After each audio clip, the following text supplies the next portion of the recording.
प्रभु तेरी वाणी जीवन की रोटी, नैनों की ज्योति अंधेरा मिटाती।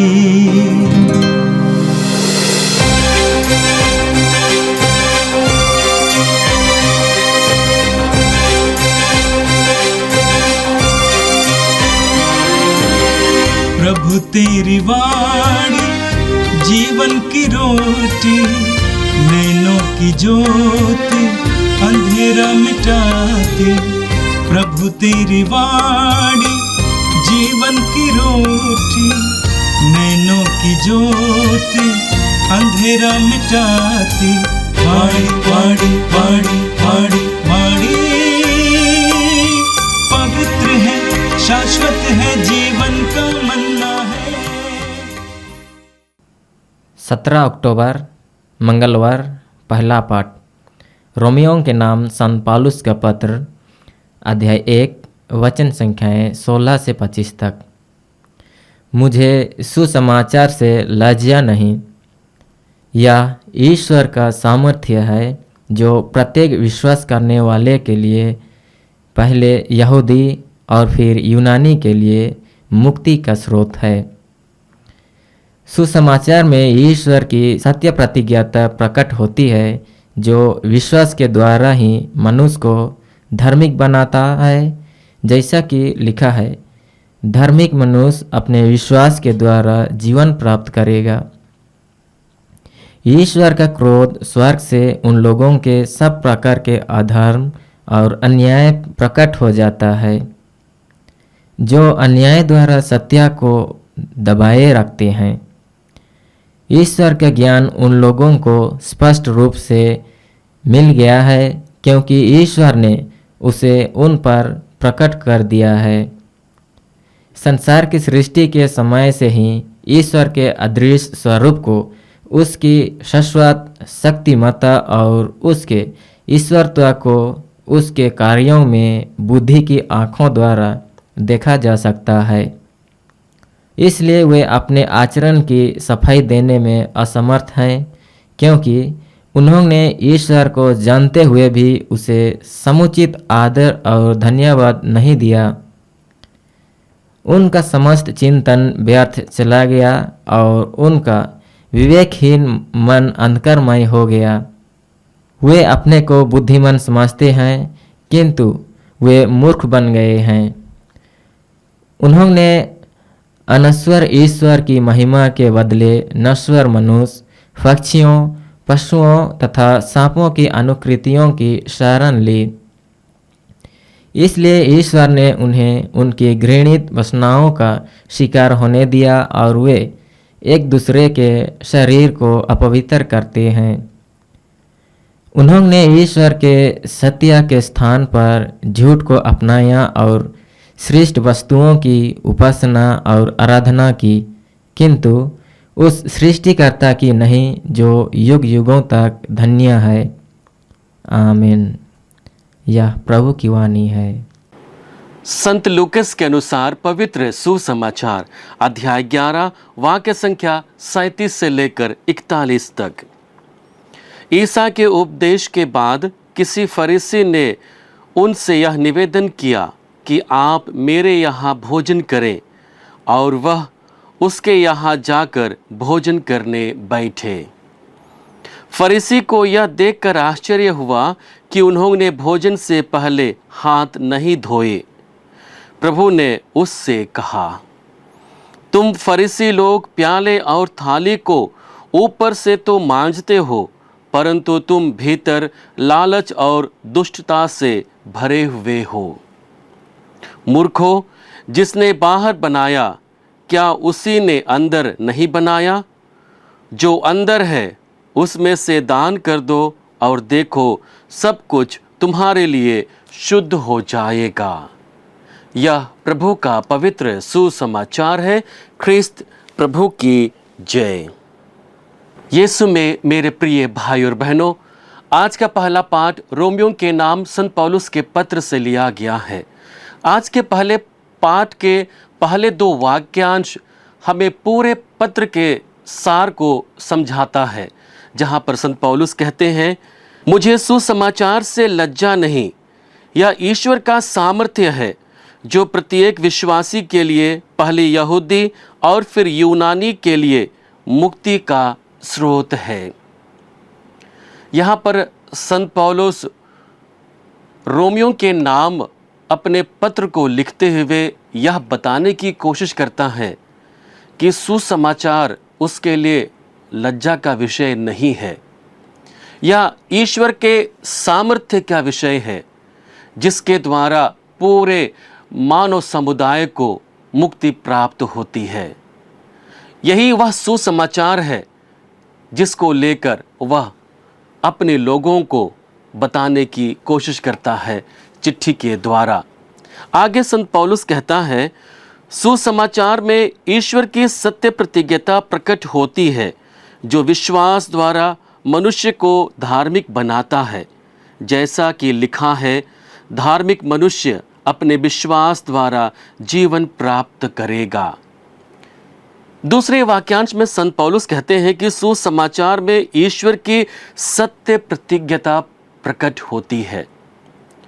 यहाँ पर संत पौलुस बताना चाहते हैं कि सुसमाचार ईश्वर की चिरस्थायी योजना है, जिसे उसने पूरे मानव समुदाय के लिए, उनकी मुक्ति के लिए बनाई थी, और उसी योजना को उसने पूरा किया, और वही हमारे लिए सुसमाचार बन गया है। और इसलिए संत पौलुस कहते हैं, सुसमाचार में ईश्वर की सत्य प्रतिज्ञता प्रकट होती है। ईश्वर की सत्य प्रतिज्ञता सुसमाचार के द्वारा प्रकट होती है, और उसी सत्य प्रतिज्ञता को जब एक मनुष्य स्वीकार करता है तो उसमें धार्मिकता आ जाती है, और धार्मिकता के द्वारा वह मनुष्य धार्मिकता का फल उत्पन्न करने में समर्थ हो जाता है, और वह फल है ईश्वर में अनंत जीवन, जिसे संत पौलुस कहता है, जैसा कि लिखा है, धार्मिक मनुष्य अपने विश्वास द्वारा जीवन प्राप्त करेगा। ईश्वर की सत्य प्रतिज्ञता के द्वारा मनुष्य अपने आप को धार्मिक बनाता है, और उसी धार्मिक जीवन को जीते हुए वह अनंत जीवन के भागी बनता है अपने विश्वास के द्वारा।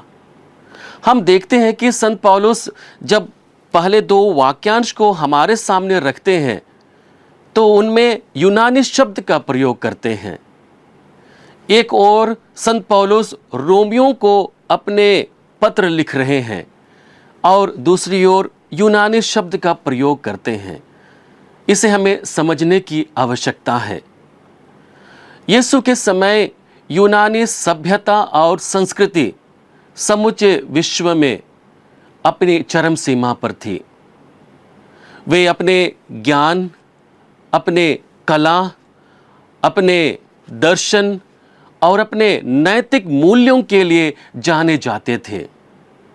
तो संत पौलुस यहाँ पर अपने शब्दों में कहना चाहते हैं कि यूनानी अपने ज्ञान, नैतिक मूल्य, कला और दर्शन में बहुत उच्च स्तर को हासिल कर लिए थे, लेकिन वे लोग अब तक नैतिक मूल्य के पतन को रोकने में असमर्थ थे। लोगों के बीच अच्छे अच्छे गुण, मानवीय मूल्य और दर्शन होने के बावजूद लगातार लोगों की नैतिक मूल्यों में पतन हो रहा था। वहीं संत पौलुस दूसरी ओर यह भी बताना चाहते हैं कि यूनानियों के पास ईश्वर का अच्छा ज्ञान था, उन्हें नैतिक मूल्य का अच्छा ज्ञान था, लेकिन उन ज्ञान में वे अपने जीवन को जीने में असमर्थ हो जाते हैं। उनका ज्ञान मात्र अटकलें थीं ईश्वर के विषय में, नैतिक मूल्य के विषय में। इसलिए हम दूसरे शब्दों में कह सकते हैं कि उनका मात्र एक मत था, उनका एक सिद्धांत मात्र था।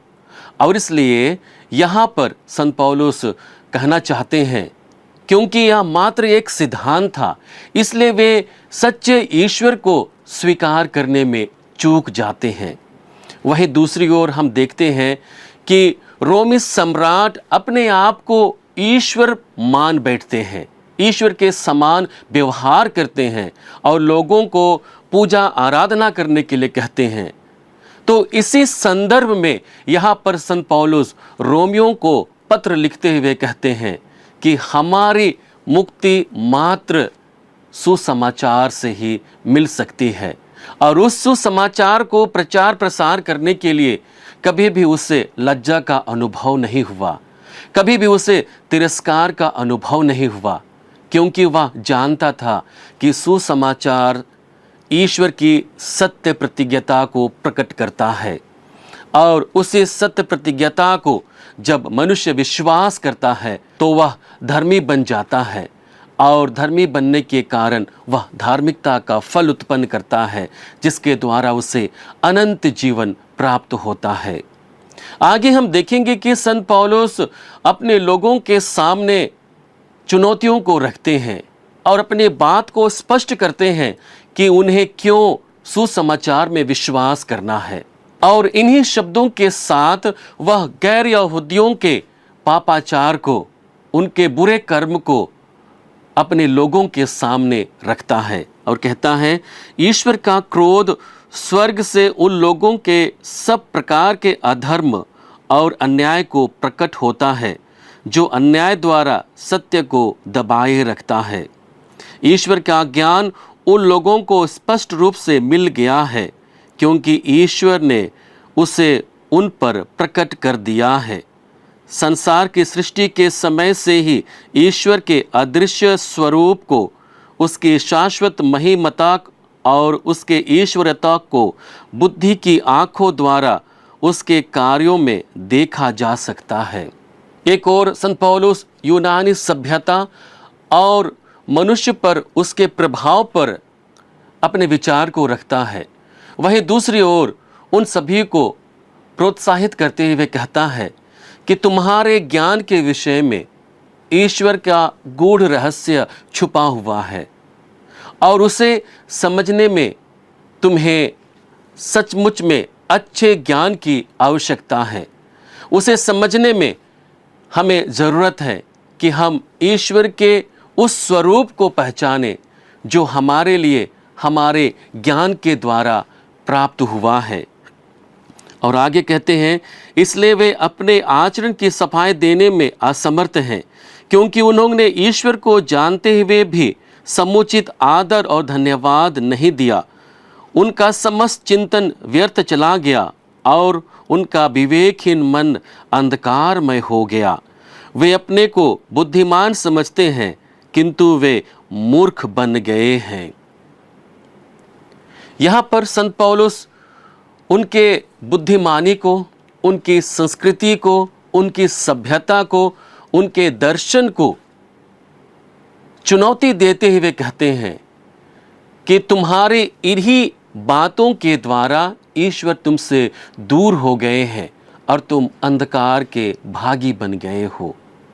क्योंकि जिस बुद्धि से तुम्हें ईश्वर को समझना था, अपने विश्वास को जागृत करना था, तुमने सांसारिकता को महत्वपूर्ण स्थान दिया, बल्कि ईश्वर के ज्ञान को और ईश्वर के सामर्थ्य को तुमने छोड़ दिया, और यही तुम्हारे लिए अंधकार में पड़ने का सबसे बड़ा कारण है। आगे संत पौलुस कहते हैं, उन्होंने अनश्वर ईश्वर की महिमा के बदले नश्वर मनुष्य, पक्षियों, पशुओं तथा सर्पों की अनुकृतियों की शरण ली। सबसे बड़ी बात है कि लोगों के पतन का कारण कब होता है? जब वे लोग सच्चे ईश्वर को परित्याग कर संसार में रम जाते हैं, सांसारिक वस्तुओं में अपने ज्ञान को खोजने लगते हैं, ईश्वरीय ज्ञान को त्याग कर अपने ज्ञान को जागृत कर उनसे फल प्राप्ति की कामना करते हैं। और यही बात रोमियों में था, यही बात यूनानियों में था। जो संस्कृतियाँ उनके बीच में विद्यमान थी, जो लगभग अपनी चरम सीमा पर थी, यही उनके पतन का कारण था। और उन्हें सचेत करते हुए वे कहते हैं कि जो सुसमाचार मैं तुम लोगों को सुना रहा हूँ उन्हीं के द्वारा तुम्हें मुक्ति प्राप्त होगी। संत पौलुस कहते हैं, मुझे सुसमाचार से लज्जा नहीं, यह ईश्वर का सामर्थ्य है जो प्रत्येक विश्वासी के लिए मुक्ति का स्रोत है। यीशु में मेरे प्रिय भाई और बहनों, यहाँ पर संत पौलुस इन्हीं शब्दों के साथ हमें प्रोत्साहित करते हैं कि हमें सुसमाचार में विश्वास करना है। ईश्वर ने जिस सत्य प्रतिज्ञता को युगों से पहले सारे मानव समुदाय के लिए बनाया था, उसे उसने अपने पुत्र प्रभु यीशु में पूरा किया। अब वही प्रभु यीशु सुसमाचार का मुख्य भाग है, मुख्य अंश है। जब हम उस सुसमाचार पर विश्वास करते हैं तो हमें मुक्ति प्राप्त होता है। आज हमें ज़रूरत है अपने आप के जीवन को परख कर देखने के लिए कि क्या मैं अपने जीवन में सुसमाचार का उचित फल अपने विश्वास के द्वारा उत्पन्न करने में समर्थ हो पाता हूँ। आज के सुसमाचार के द्वारा भी प्रभु यीशु हमारे सामने एक बड़ी चुनौती को रखते हैं। हम देखते हैं कि एक फरीसी प्रभु यीशु को अपने घर में भोजन करने के लिए बुलाता है। प्रभु उनके घर जाते हैं और भोजन पर बैठ जाते हैं, लेकिन हम लोग देखते हैं कि उस फरीसी को आश्चर्य होता है कि प्रभु यीशु बिना हाथ धोए भोजन करने के लिए बैठ गए। यहाँ पर मात्र बाह्य रूप से हाथ को धोने का नहीं, बल्कि औपचारिक रूप से शुद्धिकरण के द्वारा अपने आप को शुद्ध करके ना बैठने के लिए वह आश्चर्यचकित हो जाते हैं, क्योंकि हर एक यहूदी भोजन करने से पहले अपने आप को जल से शुद्ध करता है और उसी शुद्धिकरण के पश्चात ही वह भोजन करने के लिए बैठता है। लेकिन प्रभु यीशु यह अवसर लेते हैं उसे गहन विषय के बारे में समझाने के लिए, और प्रभु यीशु कहते हैं, तुम फरीसी लोग प्याले और थाली को ऊपर से तो मांजते हो, परंतु तुम भीतर लालच और दुष्टता से भरे हुए हो। यहाँ पर प्रभु यीशु औपचारिक संहिता के विषय में कटाक्ष करते हैं, जो संभवतः शारीरिक स्वच्छता पर ही केवल निहित होती है, लेकिन आंतरिक स्वच्छता जो ईश्वर के प्रेम पर निहित होती है, उस पर लोग ध्यान देना बंद कर दिए थे। और इसी बात को प्रभु यीशु समझाने के लिए उसे कहते हैं कि तुम बाह्य रूप से अपने बर्तनों को तो साफ करते हो, लेकिन तुम्हारे शरीर के अंदर तुम लालच, कपट, हिंसा से भरे हुए हो। प्रभु यीशु यहाँ पर लोगों के पाखंड को कचोड़ते हैं, उनके बाह्य सिद्धांतों पर प्रहार करते हैं और उस सिद्धांत से उठ करके आंतरिक गुणों को बढ़ा करके उसका फल उत्पन्न करने के लिए कहते हैं। प्रभु कहते हैं, जो अंदर है उनमें से दान कर दो और देखो सब कुछ तुम्हारे लिए शुद्ध हो जाएगा। अंदर क्या होना है? अंदर प्रेम होना है, त्याग होना है, तपस्या होना है, दूसरों के लिए क्षमा होना है, दूसरों के लिए स्वीकृति होना है। और इन्हीं गुणों को जब हम अपने जीवन में दान करने लगते हैं, तब हमारा जीवन परिशुद्ध हो जाता है, हम शुद्ध हो जाते हैं।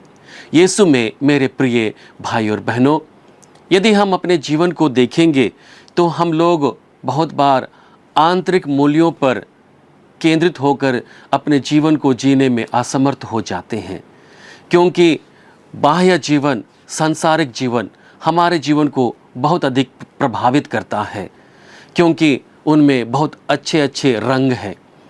वो हमें लालच देती है, हमें बाह्य संतुष्टि देती है और हमें बाह्य खुश रखती है, और जिसे हर मनुष्य प्राप्त करने के लिए लालायित होता है। आज उसी जीवन को जीते हुए हर एक लोगों को प्रभु सचेत करते हैं, उन्हें चुनौती देते हैं और निमंत्रण देते हैं कि तुम आंतरिक जीवन को, आंतरिक मूल्यों को, आंतरिक सिद्धांतों को अपने जीवन में लेकर आओ और यही तुम्हें सच्ची खुशी प्रदान करेगा, यही तुम्हें सच्चे जीवन की ओर लेकर जाएगा। आइए हम प्रभु से प्रार्थना करें कि हम इन्हीं मूल्यों और इन्हीं सिद्धांतों पर आधारित अपने जीवन को जी सकें। हे सर्वशक्तिमान पिता परमेश्वर, हम धन्यवाद देते हैं आज के सुंदर दिन के लिए। प्रभु तुझसे मिले हुए हर एक वरदानों के लिए धन्यवाद देते हैं। धन्यवाद प्रभु आज के पवित्र वचन के लिए जो हमें सुसमाचार पर विश्वास करने के लिए और जीवन के भागी बनने के लिए आह्वान कर रहा है। धन्यवाद प्रभु तेरी सत्य प्रतिज्ञता के लिए जिसे हमने तेरे परम प्रिय पुत्र प्रभु यीशु में प्राप्त किया। इस सत्य को हम स्वीकार कर पाएँ प्रभु, इस सुसमाचार में प्रभु हम विश्वास कर पाएँ और जीवन के भागी बन पाएँ। प्रभु हमें बल दे कि हम मानवीय सिद्धांतों और मूल्यों पर केंद्रित होकर अपने जीवन को जिए। सांसारिक मूल्य और सिद्धांत हमें प्रभावित ना करें और तुझसे दूर ना कर पाए प्रभु, बल्कि तेरा सामर्थ्य हमें बल दे कि हम उन सब से दूर रहकर तेरी योजना पर आधारित और केंद्रित अपने जीवन को जी सके। प्रभु विशेष रूप से आज उन सभी भाई बहनों के लिए हम प्रार्थना करते हैं जो संसार में लिप्त होकर अपने जीवन को व्यतीत कर रहे हैं, पाप का जीवन जी रहे हैं और सुसमाचार उनके लिए लज्जा का विषय बनता है। प्रभु उन्हें सामर्थ्य दे, उन्हें कृपा दे, उन्हें साहस दे कि वे लोग संत पौलुस की भांति तेरे सामर्थ्य को समझने में समर्थ हो सके और सुसमाचार को स्वीकार करते हुए अपने जीवन में परिवर्तन ला सके। प्रभु हम सभी को आशीर्वाद देना और कृपा देना कि हम तेरे सुसमाचार पर विश्वास करके अनंत जीवन के भागी बन सके। हम ये प्रार्थना करते हैं हमारे प्रभु ख्रिस्त के द्वारा, आमीन। प्रभु तेरी वाणी जीवन की रोटी, नैनों की ज्योति अंधेरा मिटाती। वाणी वाणी वाणी वाणी वाणी